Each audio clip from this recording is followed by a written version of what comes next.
টাকা এমন একটা জিনিস যেটা পাওয়ার জন্য মানুষ নিজের জীবনটা উজাড় করে দেয়। মানুষ বলে যে টাকায় সবকিছু হয় না, কিন্তু সত্যি তো এটাই যে বর্তমানে টাকা ছাড়া মানুষের কোনো অস্তিত্ব নেই। হাসপাতালের অসুস্থ মানুষটা জীবনে বাঁচা মরার সাথে লড়াই করে চলেছে, কিন্তু ডাক্তারের প্রথম কথা হলো যে আগে টাকা জমা করুন, তারপরে চিকিৎসা হবে। স্কুলে পড়লে টাকা, কলেজে শিক্ষা নিতে গেলেও টাকা, আর চাকরিতে সম্মান টাকার কাছে হার মেনে যায়। কোথাও গেলে টাকাটাই সবার আগে দরকার হয়। টাকা থাকলে মানুষ মানুষকে মানুষ ভাবে। টাকা ছাড়া মানুষটা যতই সৎ সহজ ভালো মানুষ হোক না কেন, সমাজ সে মানুষটাকে অবহেলা করতে শুরু করে।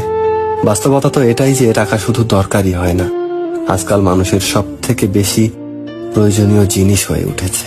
টাকা আছে সেই ঠিক, সেই সব থেকে সম্মানী ব্যক্তি এবং সম্মানের যোগ্য। আর যার কাছে টাকা নেই, তার সত্যিগুলোকেও খুব সহজে মিথ্যে বানিয়ে দেওয়া যায়।